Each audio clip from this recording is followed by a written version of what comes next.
welcome. I'd like to thank you for sharing your experience as military personnel, and it's because of people like you, the public are finding the truth out about the UFO issue.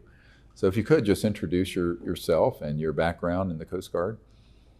Yes, of course, Dr. Greer. My name is Shannon Lee. I'm now 39 years old. However, I was a 6-year veteran of the United States Coast Guard.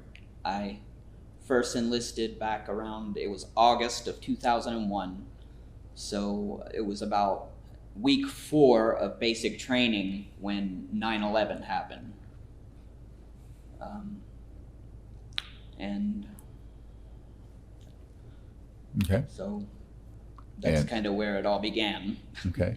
And tell us about your experience. I know at some point you were deployed to Guam. That's correct. Right after basic training, unlike some of the other branches in the Coast Guard, you don't go straight to A school, or you don't go right into a particular school immediately. You have to go right out to the fleet and work and get on a waiting list. So yeah, that was my first deployment. I was immediately stationed to the island of Guam. So that was my first duty station. And tell me, what were your duties there? I was specifically stationed aboard the U.S. Coast Guard cutter Sassafras, which is it was a 180-foot buoy tender at the time. Since then, it has been decommissioned and replaced by the newer class of 225-foot cutters to do the buoy tending operations now. But the ship that I was on had been first commissioned back during World War II, so it was actually a pretty old vessel. Right. And what is buoy tending for people who don't understand that? Yeah, so one of the main job that my ship and all other cutters in that class, we focus on repairing or repositioning buoys and many other types of aids to navigation within the harbors. Okay. And channel markers for shipping lanes. So it basically consists of a very large boom, or a crane, I guess you would call it. And so we would oftentimes pick the buoys up out of the water, and then there was usually a pretty long length of chain. There was a pretty complex process of slowly bringing up the chain section by section, and then we would get to the concrete weight at the that's anchors it to the seabed, and then we would have to pull all that up and then scrape the barnacles off of them, clean them, and then replace them in the proper spot, because lots of times buoys, they get knocked around during storms. There's lots of typhoons out there. So it's constant, grueling work. Right. And when did you first come across mentions of the UFOs being seen in that area? Okay, yeah. So as soon as I got out there, when I first arrived on the island. When was that? What year and month? This would have been, I want to say probably around the end of November, maybe beginning of December 2001. Okay. When I first arrived there. And yeah, within the first few days, I started hearing about, people were talking about many UFO sightings that I was probably going to be experiencing. And the thing about it is, when I first got out there, the cutter was actually underway. It was out to sea. So I just ended up working with the shore unit for the first week or so. So, yeah, before I even got to see the ship, I had already started hearing, rumors that there were lots of strange stuff that they would often encounter. And what were these, for example, what were they describing? What was being described? You had mentioned before the Marianas Trench and objects. Yes. So if you can go into that in some detail. Yeah, well, there was mentions of, flying saucer type things that were seen a lot, objects even going in and out of the water that were frequently sighted. And the Marianas Trench is actually, officially, I think it sits 250 miles directly south of Guam. But we very frequently would sail right over that. That was one of our, that was a pretty consistent route that we used to take. Okay.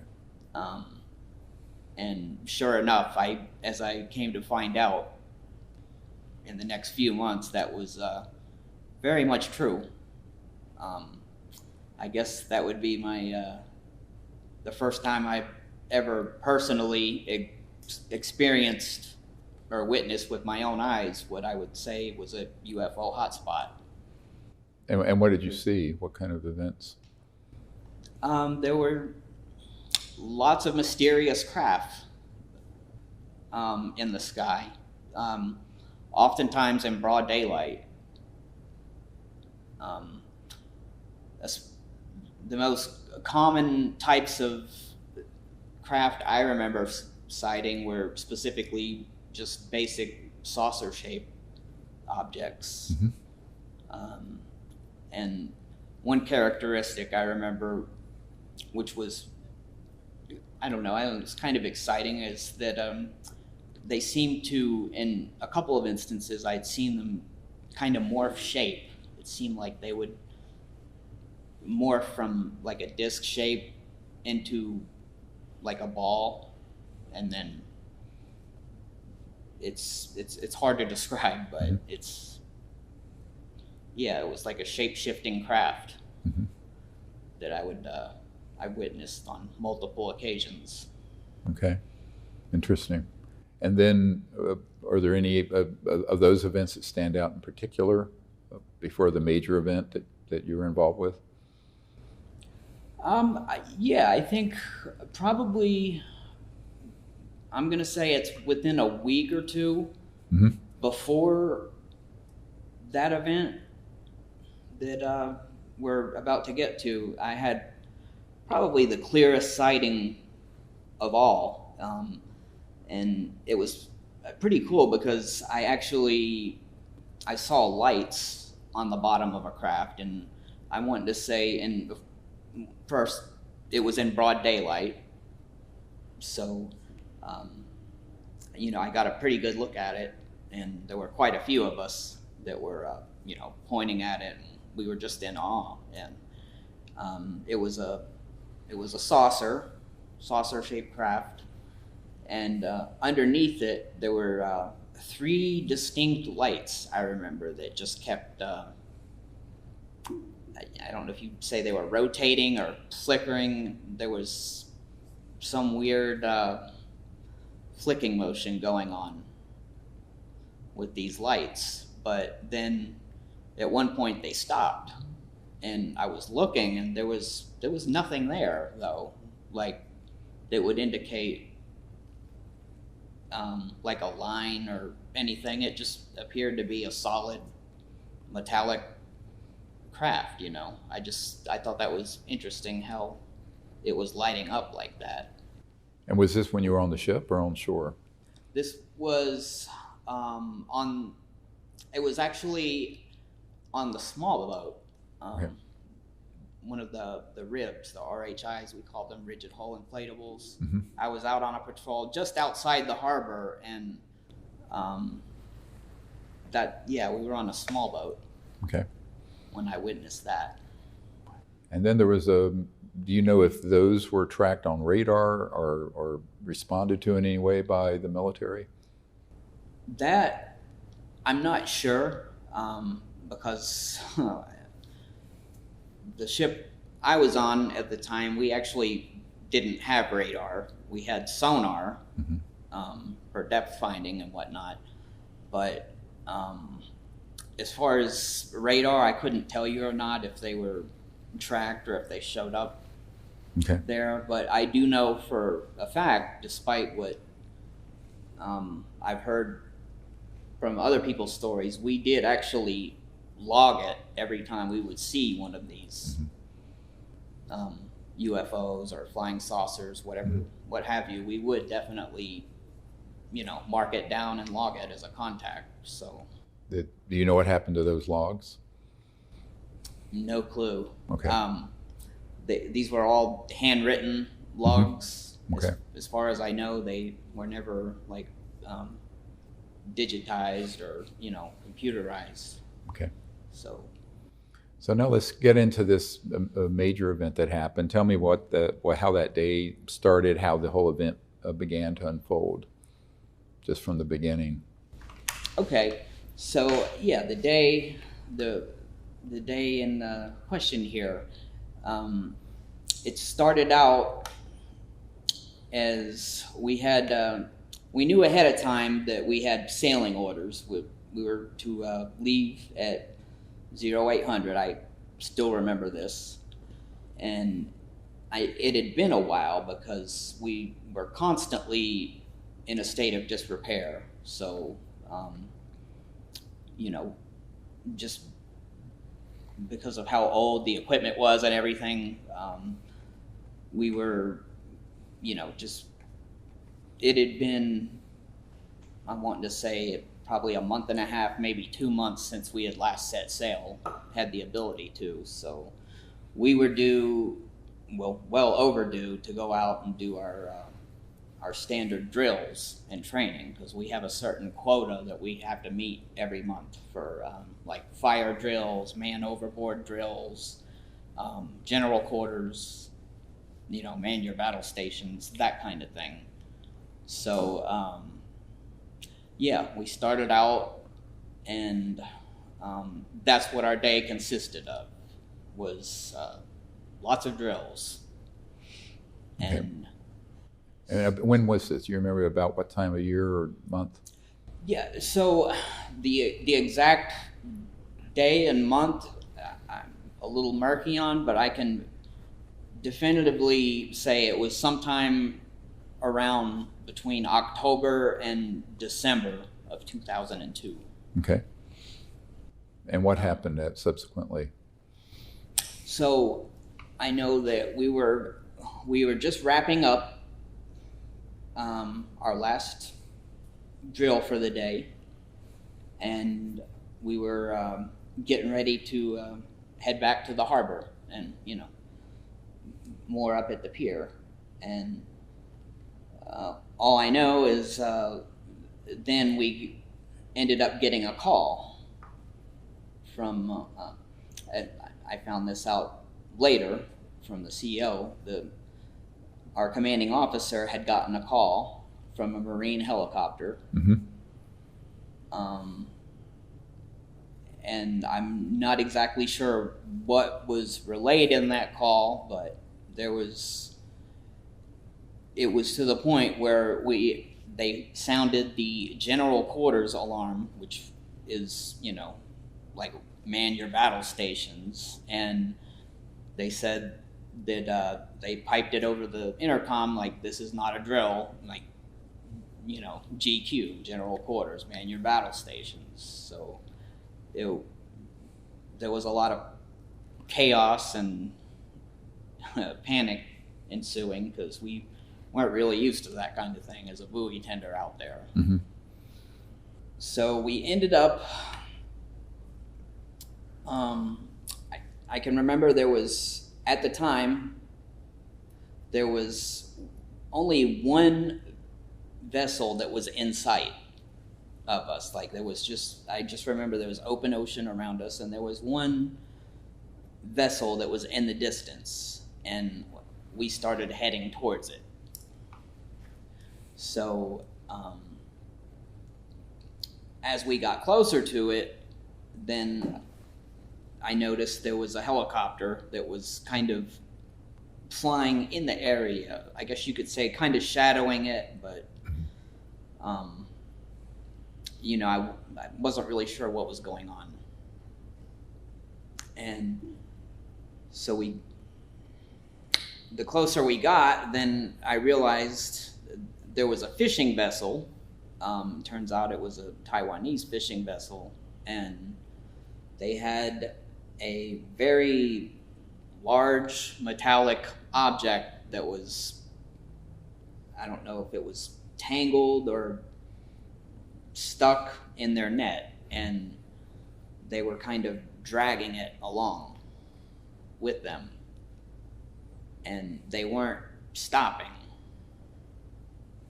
even though apparently they had been given orders to stop, and they weren't doing it.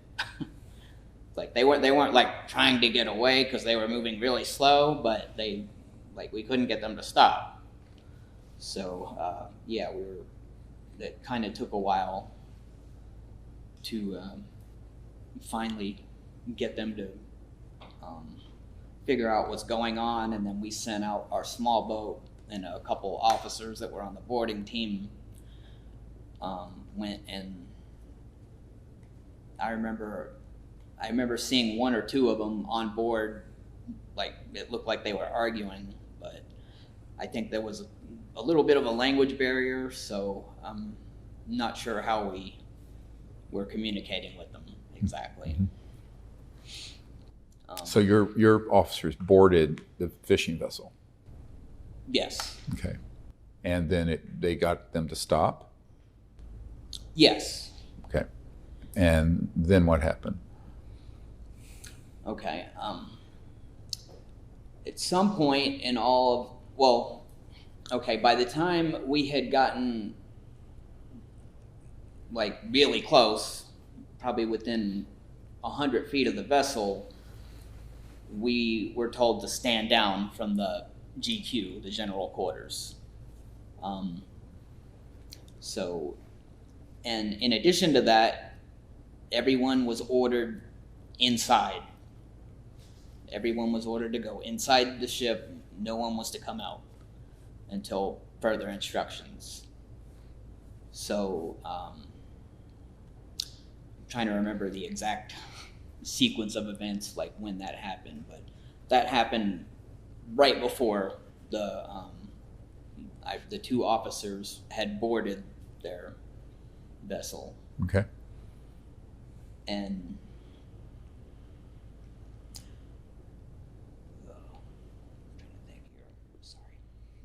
Well, just go through what happened. It's fine. Just what happened next and next and next and next. Like, it's just, you can just share, what happened sequentially from their point. Yeah. So once we finally got them to stop and everything, again, I'm not exactly sure, what was said or, how they got them to do that, but I was in the engine room at the time, and we didn't do the whole course of that last general quarters drill. We didn't have any comms for whatever reason with the bridge. We didn't have any communications. Two of the headsets weren't working, so I ended up being the messenger between the engine room and then the bridge. And so next thing I remember is we were given the order to fire up the emergency generator, which was, that's what we had to do to use the boom, to do buoy operations.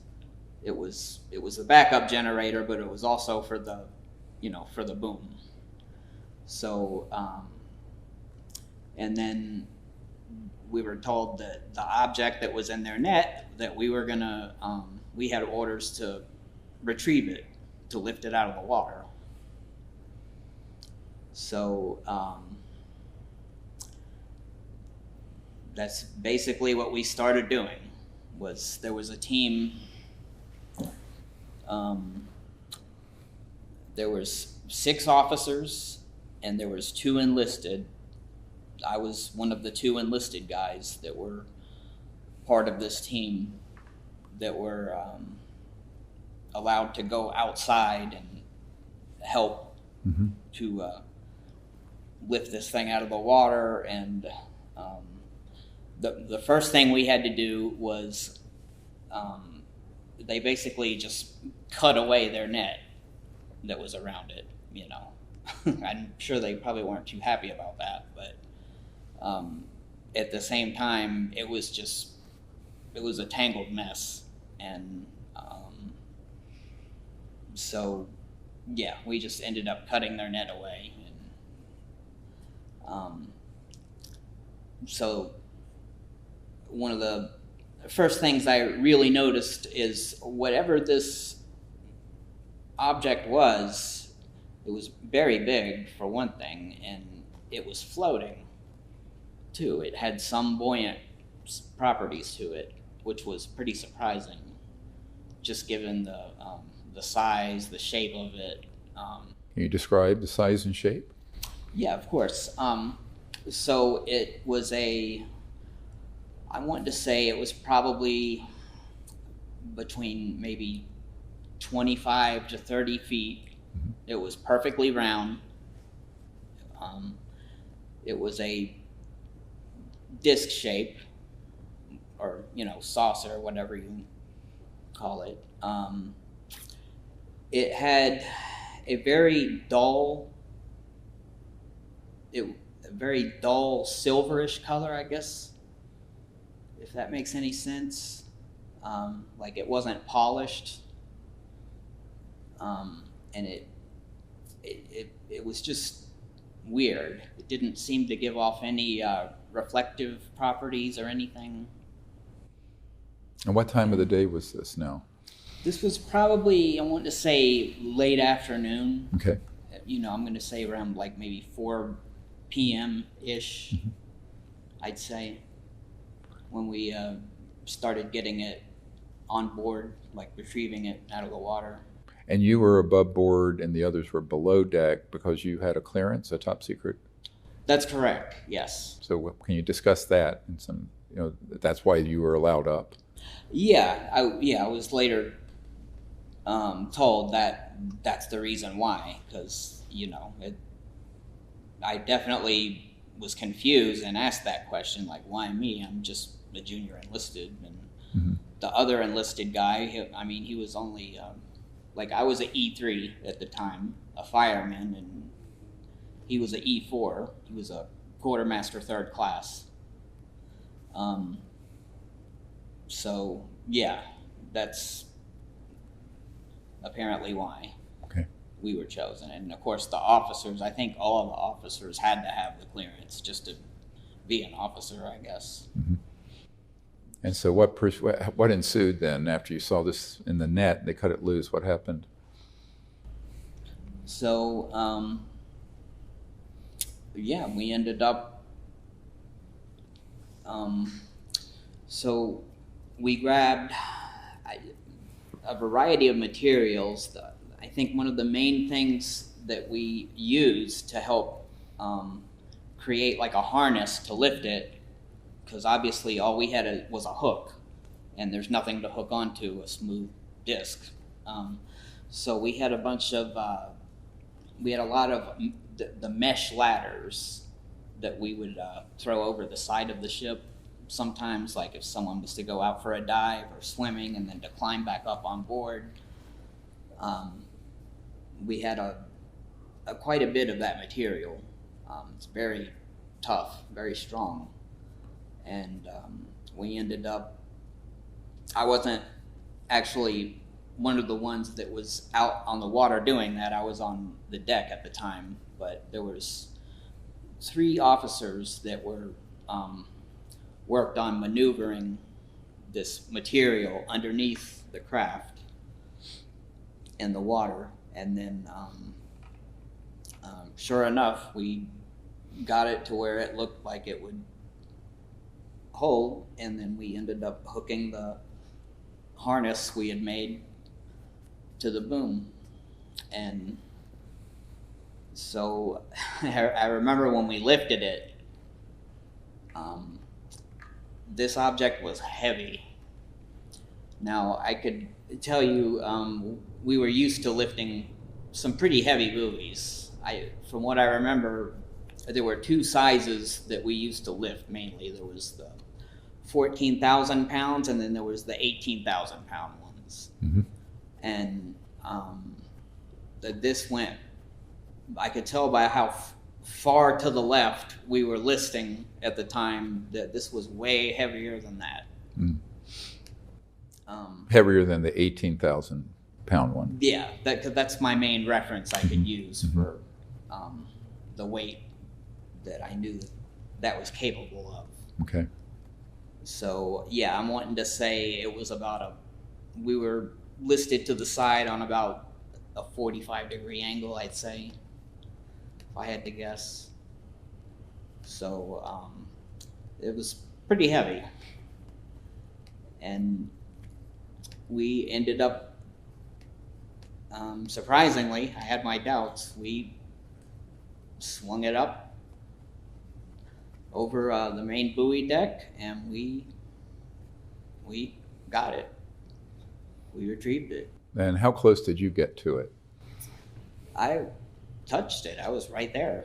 What did it feel like, and what did you observe that close? Okay. So actually, I think I was the very first one that did touch it, because well, I remember one thing I did, I pounded on it, like, just to see, like, if it was solid, if, was there something inside? And it gave off a very deep thud sound with a slight echo, so that told me that it was hollow to some degree. Mm-hmm. There was definitely some kind of cavity in there. Could it be scratched? I think you mentioned that someone tried to tell me about that. Yeah, whatever this metal was, it was like perfect. It would not scratch. And myself, and I remember another officer as well, we had 4 concrete weights that we kept on the ship just for buoyancy to balance it out. Mm-hmm. So there were little chunks that would break off. So I took one of those broken chunks and just tried, knocking, scratching, and it was amazing. We could not put a mark on it. Wow. Mm-hmm. Were there any openings or windows or? There was none. There was nothing. Was it seamless? It had no parts or seams? There was no seams at all. No point of going in or out of it? No way to get in or out that you could see? That's correct. It was completely smooth. And so you mentioned it was about 25, 30 feet across. How high was it? How thick? Just an estimate. I wanted to say probably maybe 8 to 10 feet. Mm-hmm. Something like that, yeah. So were the rest of the crew allowed to ever come up and see it? No. So once you retrieved it, then what happened?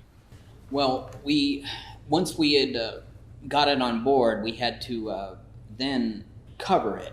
Mm. We took a bunch of tarps, and we had to cover it before we took it back into the harbor, for one thing. But also, while this was going on, one of the officers, this was before we even lifted it out of the water, one of the officers had gone by all of the windows and portholes and had taped cardboard over it, and which was not something that had ever happened, and that's just not something that They did. And these are the And- portholes of your boat, not this. Of the ship, not yeah. This, not Yeah, the of craft the that Coast you Guard retrieved. vessel. Yeah, no, mhm. I'm talking Just want to be about- clear that people don't get Yes, confused. And, you know, a lot of guys were complaining, like, what's this about? And, well, you know, he's just like, sorry, captain's orders. Mhm. And What was the conversation like, if any, of the officers and the two of you that were enlisted up on deck as you retrieved and saw this object? What were people saying or exclaiming, or what happened? Well, I mean, I think they were just as amazed as I was. I mean, that whole scenario, even thinking back now, I mean, it was just surreal. It didn't seem like it was real. Mm-hmm. And, you know, they felt the same way. So I don't think there was any of them that were, like, in on something that, Mm-hmm. like, I think that we were all pretty much clueless, like, what the heck this thing was. But yeah, I think the general consensus among all of us is like, hey, it's one of those UFOs that we always see. Mm-hmm. And did you get a sense of where you were on the ocean where you picked it up, about what your location was?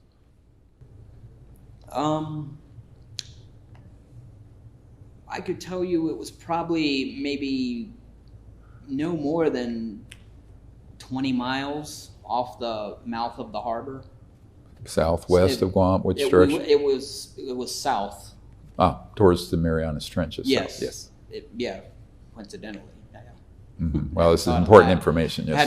I hadn't thought of that, but Mhm. yeah. Okay.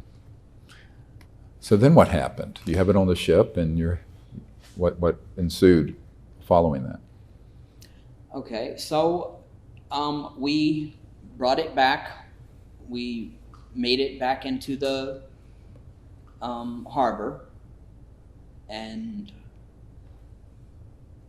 by the time we got back to the pier, I remember there was just this whole team, this whole crew of people waiting, and there was a lot of camouflage, and I noticed quite a few Air Force personnel.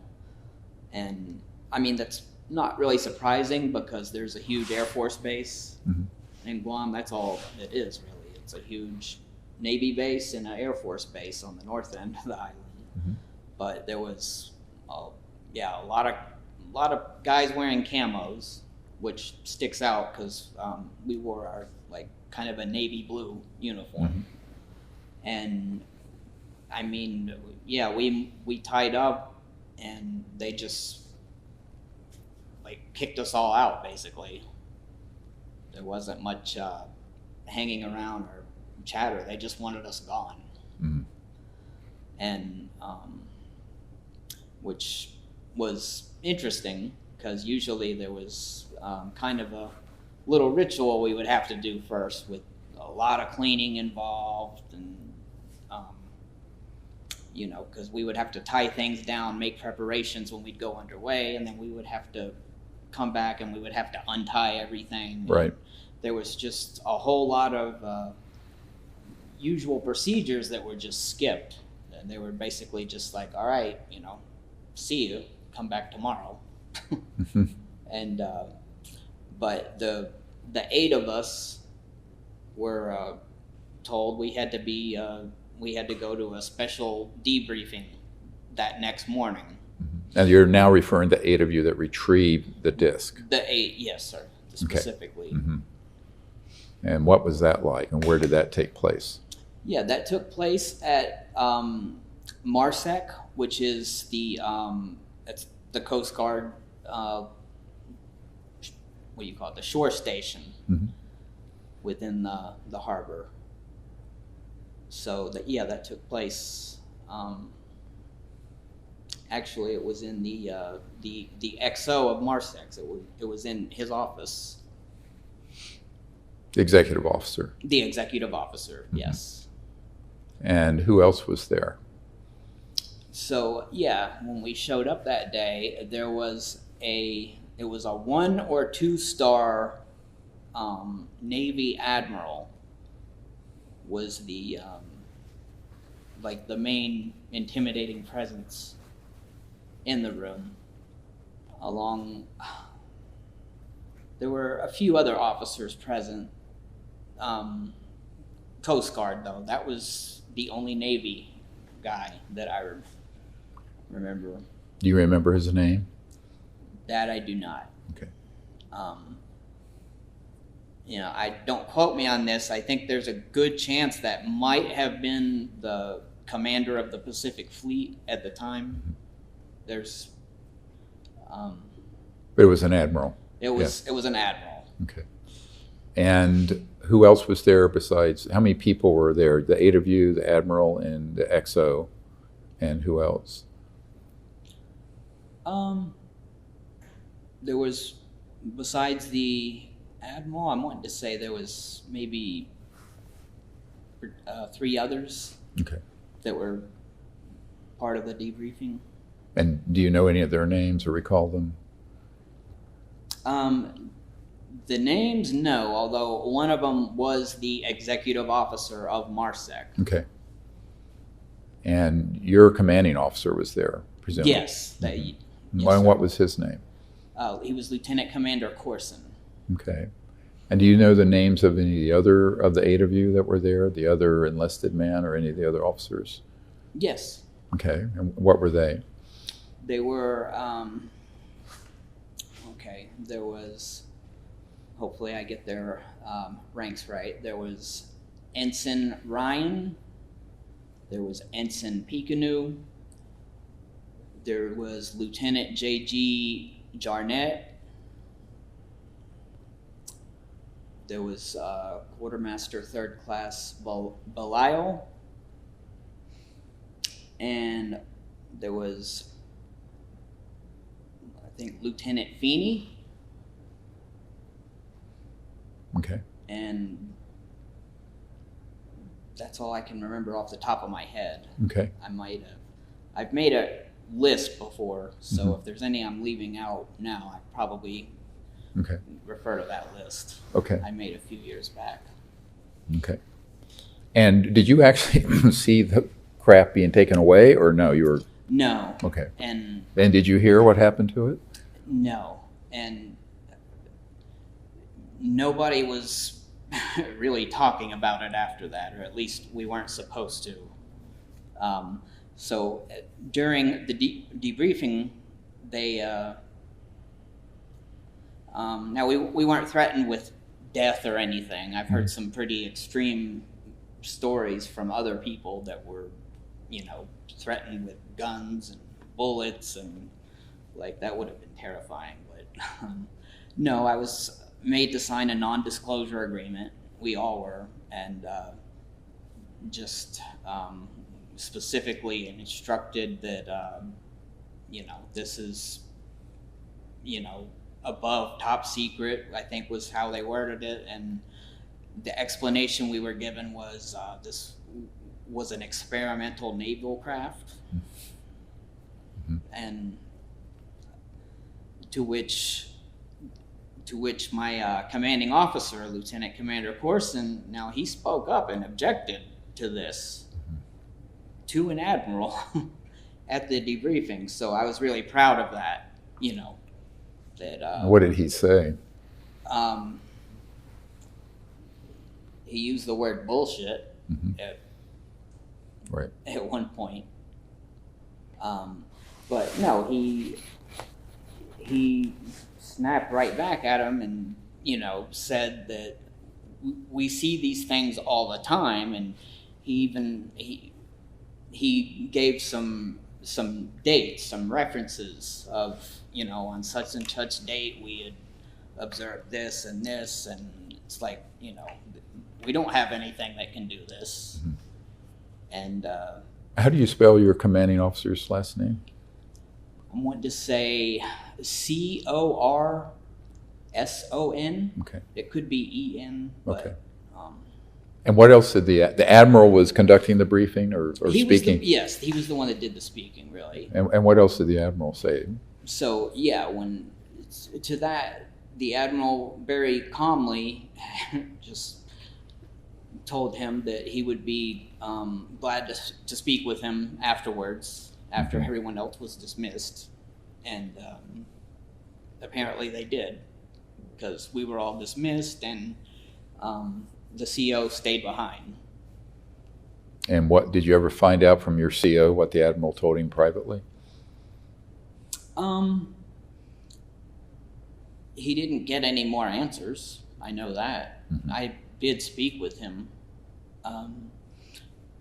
because I think me and the CO, we were pretty close. I think even before this incident, like this isn't like an aircraft carrier or something where you have to like put in a request if you want to speak with the captain, and it has to go through the chain of command. I mean, it's very it's more casual, and he was just a very approachable guy, you know. So yeah, we had a few private conversations, especially afterwards. And what did he say in those? What was his comments, and was he angry or what? He was very angry. I know he was.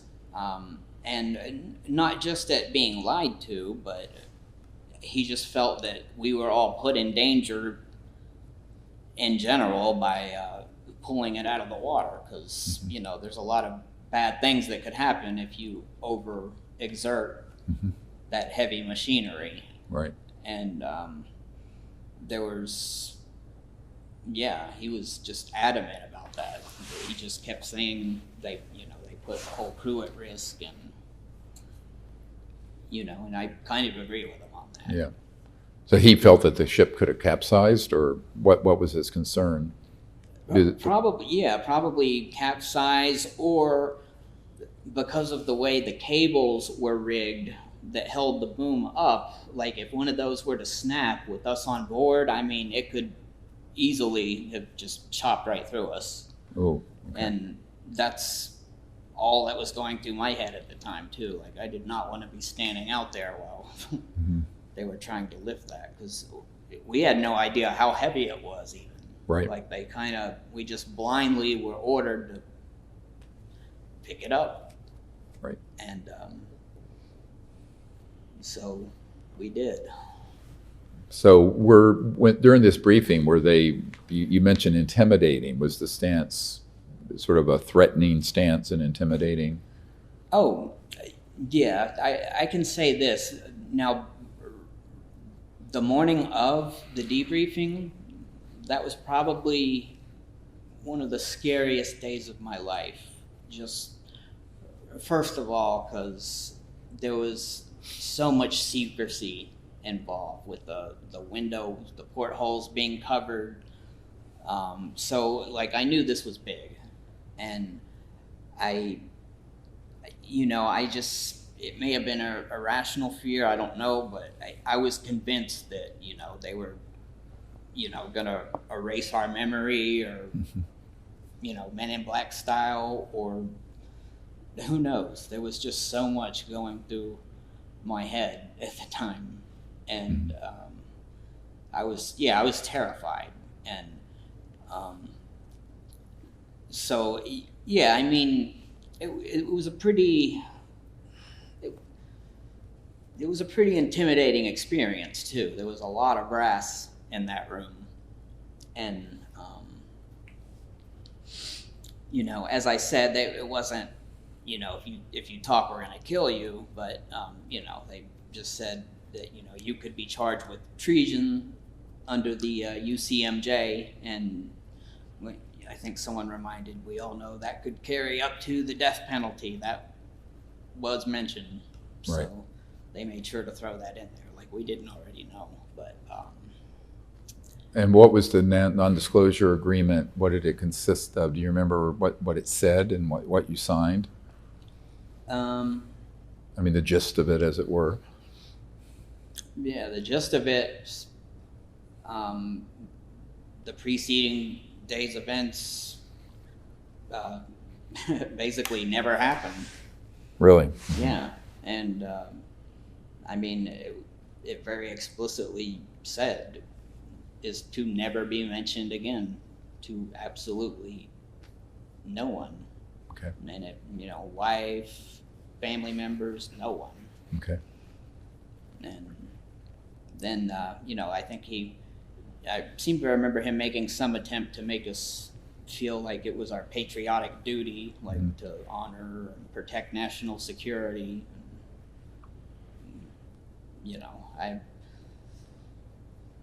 I don't know. There was just something fishy about the whole thing, and certainly the CO agreed.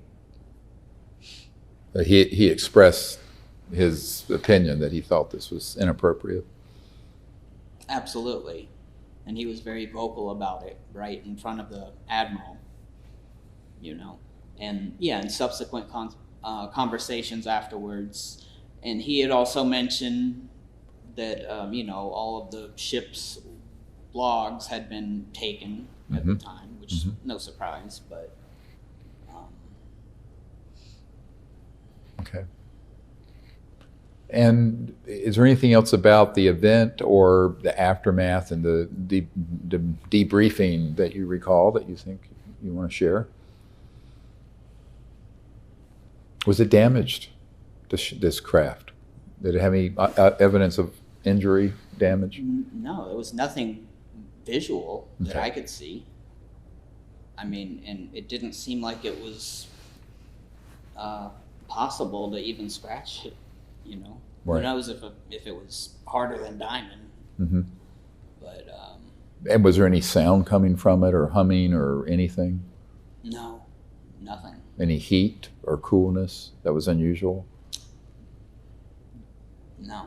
No. Okay. Not that I can recall. So it just seemed at that point it was inert. It was nothing operational about it. It was. That's correct. Sort of dead in the water, as it were. Yeah, exactly. Okay. Yeah. Great. So then subsequently to this, I think you mentioned you'd had some conversations with some other military personnel about this issue, and quite separate from this event, if you want to share any of that. You'd mentioned some special forces or people who said they've been in the space. Oh, yeah. Well, on another note, like when I first got to the island, I had befriended a Navy SEAL, basically, and he was my only friend at the time. I kind of had a hard time adjusting, so we started hanging out on a regular basis. We would our thing, especially on the weekends, we would go to the gym on base and we would play racquetball, and so the one thing that really stood out to me about this guy was, so we went to there was a club on base that was called Club Rumors, and we were having a beer one night, and he just had a really down look on his face, and I asked him what was up and everything, and he said something to the effect of, like, what would you say if I told you that I recently came back from the moon? So I wasn't sure where he was going with this. I remember snapping right back, like, well, what a coincidence! I just got back from Mars, to kind of joke, and then he didn't seem to think that was funny, and he seemed pretty adamant there was something bothering him, and that really stuck with me. He tell you what it was, or any more detail? Well, yeah, I mean, I ended up saying, yeah, tell me, buddy. He's like, well, you're not going to believe me anyway. And I told him, like, no, I'm open-minded. I know you're a man of integrity. So, yeah, he didn't specifically say why, but he said he had been on the moon for about 2 weeks. Mm-hmm. And did he say why, how he got there, or what he was doing? He did not go into specifics. There was only so much he was willing to talk about. But just the whole demeanor on his face and the way he was, something was really bothering him, you know. And if it turns out like that was true, you know, I can totally get why he would be that way, because of what I have gone through for many years with this incident of my own. It's very stressful sometimes. You have to internalize this when you know there's something just out of this world, literally, and you're just not allowed to talk about it, or else it could be very damaging, right, to psychologically. So, you know, that's why it really stuck with me, because it seemed like he was really genuinely hurting. Right. And I tried to, you know, take him seriously and tell him, hey, I believe you, you know, even though I was kind of, you know, a little skeptical, but at the same time, he had only had one beer. He wasn't like wasted or anything. So, right. You know, and tell me a little bit about that. I mean, we can get into, you know, how this has affected you, how it's made you feel. It's a lot to, you know, this is a modern day sort of Roswell, where you retrieved a object like this, and you know, you had to live with it till we spoke a couple years ago, I guess, the first time. Yeah, it's been a few years now. It was, yeah, I had a really rough time in dealing with even the fallout from my shipmates immediately afterwards, because there was kind of this whole attitude on the ship, kind of a us versus them mentality between us enlisted guys and the officers. Like, you know, we kind of thought all the officers were pricks, and, you know, like, so by me being one of the ones that was privy of working with the officers on them, like, for some reason, the guys were resentful towards me for that, and I dealt with a lot of harassment and bullying, I guess you could kind of say, as a immediate result of that on the ship. Long term, though, I was terrified for years. I mean, I never once spoke about it to my wife at the time. I was diagnosed with depression about a month after that happened, and was put on antidepressants. My marriage ended up falling apart within a year. And just any time in general, if I would be talking with friends or even family members, and if a subject of, you know, paranormal or UFO type things would come up, like I would want so bad to jump in the conversation. And sometimes I would kind of hint that, you know, I was involved in something, but then I would retract, and, you know, I just had this fear. Sure.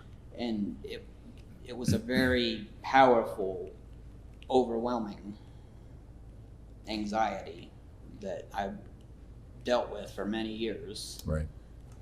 And I could just tell you how good it felt when I finally talked to you on the phone a few years back, and you listened to it, and you didn't just listen, you received it very well, and you know, you helped maybe explain a few things questions I had about it, like gave me a few possible theories about how it could have gotten there and whatnot, and it's just been such a relief since that happened.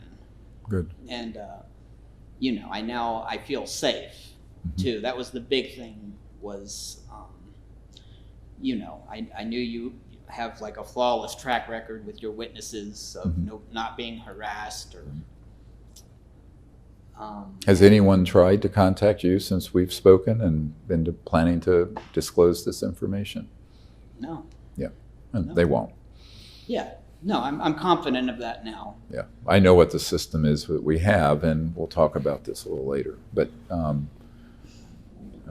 is there anything else that you want to share with us that comes to mind? Well, I'd say one of the big things out of all of this, besides the many questions that I still have, is I want to know, why is that part of the world, why is it such a hot spot for UFOs? Because I think a lot of other sailors, Navy, and Coast Guard, otherwise, could probably attest, if they've spent time out there, that you see a lot of weird stuff in the skies. And, I'm just wondering of the possibility, is there maybe an ET base or something under the water there? Because well, we have both. So we know that there's an ET interstellar base very deep in the Marianas Trench. But we also know that there are assets that are man-made, anti-grav, what look like UFOs, that are in some of our bases out there, and also underwater. So there's a bit of a cat and mouse game going on, and I have sources, I have hundreds of them, and a number of these have been used to target when they're not way up in space, but when they're in that proximity with these electromagnetic weapons. And so I've heard of other incidences where we have retrieved objects over the years out in that part of the world. But nobody has been willing to come forward with the details. The closest was a man who, 40 years before this event, in 1963 in the South Atlantic, was the captain of a contract vessel retrieving ICBMs that we were firing downrange. Okay. And his job was to retrieve them, because they would, to get them, and they were testing the accuracy of where they would land. And there were always these ET craft that were seen in the air at the time. And one night, one appeared. They had a new radar system on board, and they called the command center, and they were able to get it, and they triangulated it and struck it. And so this thing was hit, went down, and the next morning they were vectored into the point of impact. And he never saw the craft, but the thing apparently was ruptured, and there was an ejection pod about 6 feet square that was seamless, that had 4 ET bodies in it, each about 39 inches tall, no hair, no ear flaps. The skin color about that, he said, I'm quoting, I know it's not politically correct, that of a Sicilian. So this was Captain Horn. For years, if he even went into an operation as he got elderly, there'd be an intelligence person there to be sure he didn't mention this. Wow. Yeah, because he actually handled the bodies, and they were ordered to put it in the ship's freezer. And later, a nuclear submarine came up beside, and some people came on and did threaten them with death. And there were suits as well as military, and they retrieved the bodies and the ejection pod. And that was ostensibly, he was pretty sure they subsequently tried to retrieve the actual object that must have been at the bottom of the ocean by then, but they knew where it went.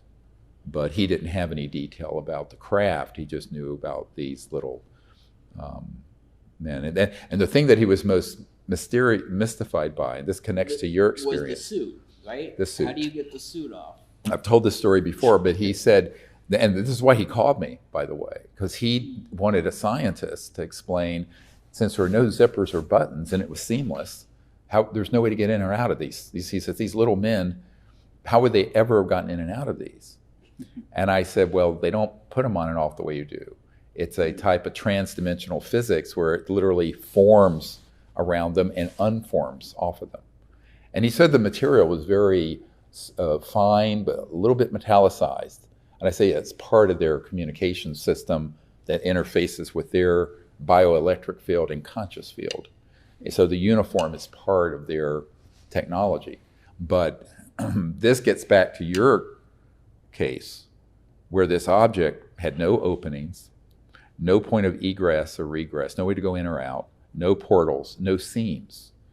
And when there's an object like that, people always say, well, how do they go in and out?